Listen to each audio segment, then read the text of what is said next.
So I went to go see The Amazing Spider-Man 2. It's directed by Marc Webb, who also brought us the first Amazing Spider-Man in 500 Days of Summer. It stars Andrew Garfield, Emma Stone, Jamie Foxx, and Dane DeHaan.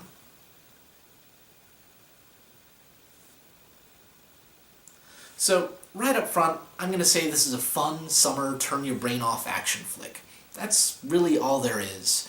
I mean, it tries to do more, and it does it to varying degrees of effectiveness, but for everything that it does really well, there's like 2 or 3 big problems with the movie. So, fun action flick, yes. Really good movie, unfortunately not so much. First, a couple of the high points here. Well, for one, the action scenes in this movie, aside from an overly shaky camera one in the beginning, they look good. They're viscerally satisfying, you can follow what's going on, and they use a little bit of slow-mo, but just enough to give you a clear view of the really cool shots, never so much that it seems to bog down the fights. And you combine that with the really impressive CGI in this movie. Everything looks so good. Anytime Spider-Man's up and about and doing his thing, swinging around, and it just looks really pretty.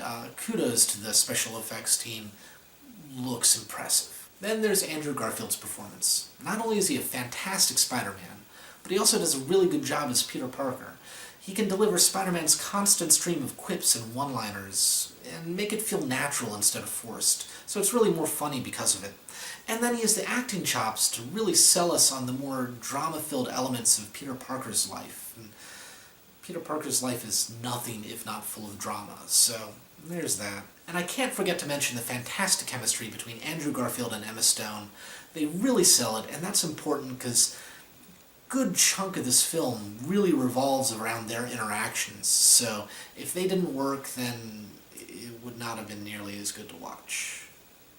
Then there's the whole bit about how they managed to stay true to the comic books in a way that I really did not expect out of Hollywood.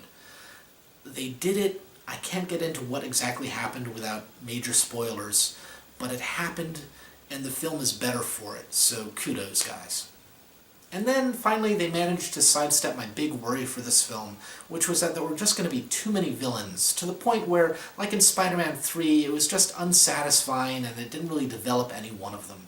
That's not really the case here. Granted, they do that by sort of making the Paul Giamatti's Rhino character into a glorified cameo.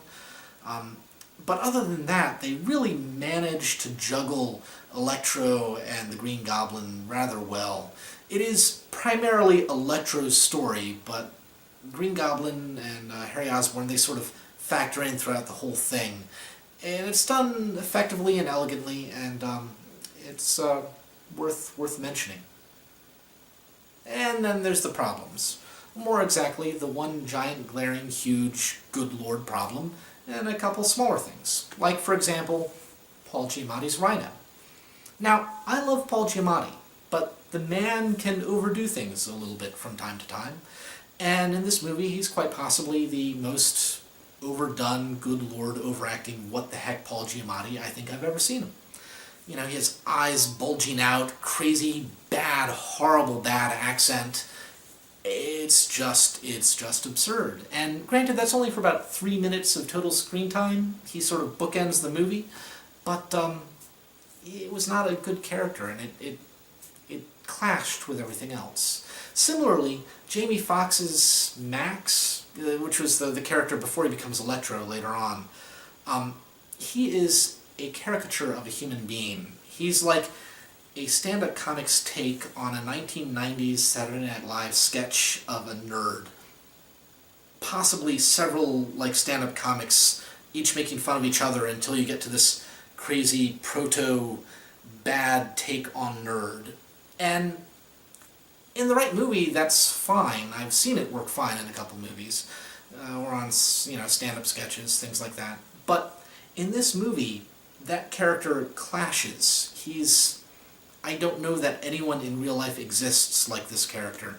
And they've tried to be as realistic with the people as possible. It doesn't fit. Then there's the big problem, which is the plot, unfortunately, or more accurately I should say the plots. There's a ton of them, and the film doesn't have enough time to do justice to all of them, so it manages not to do justice to any of them. I mean, there's the whole plot about Peter Parker trying to find out what happened to his father. There's the whole plot thread involving Peter Parker and Harry Osborn. There's the whole Electro storyline. There's the whole bit with Peter Parker and Gwen Stacy and their interactions with each other. And there's just too many things going on that it doesn't follow any of them really very well at all. Just by way of example, let's take the plot thread with Peter Parker and Harry Osborn, right?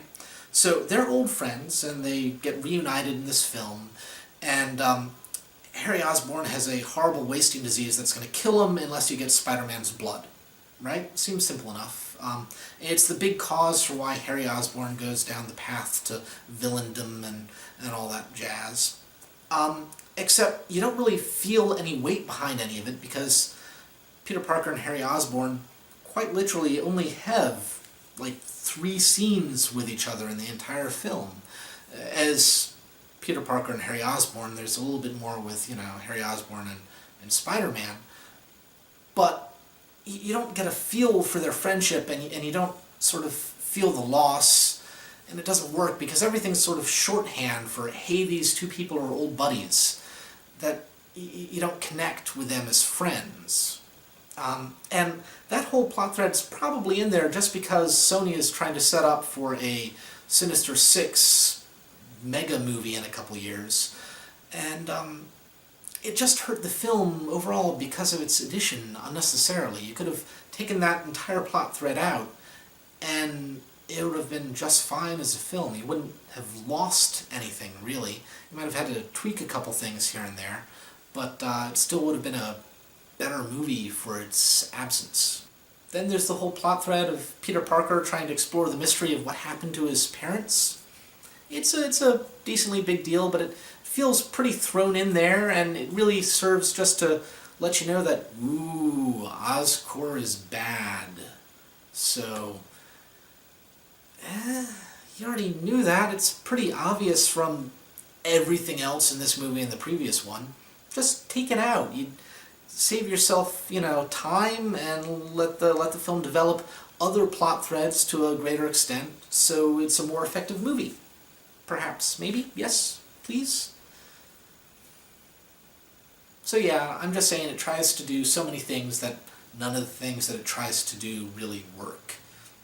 It's unfortunate, but it happens, and I'm not saying that it's bad because of that, because it's not. It's just okay and muddled as opposed to solid and good and fun. It's just there, and it is what it is. There's not much you can do about it except for sit back and enjoy the fun action. So in the end, this isn't a bad movie. It's certainly not good either, but it's most definitely not bad. And it is very solidly fun. If you possess the ability to turn your brain off and enjoy a dumb action movie, this is a movie for you. It has good production values, good acting, it just has a bad plot. Actually, too many plots. They're okay plots, there's just too many of them. And there's a after-credits scene that I don't know why it's there. It's quite literally a bit from the upcoming X-Men movie, just edited, and there's no context to this movie whatsoever. I don't know why they did that. It just came across as bad. But aside from that one bit, this is a fun movie, folks. Now, if you liked it, let me know why. If you didn't, let me know that too. And until next time, enjoy film.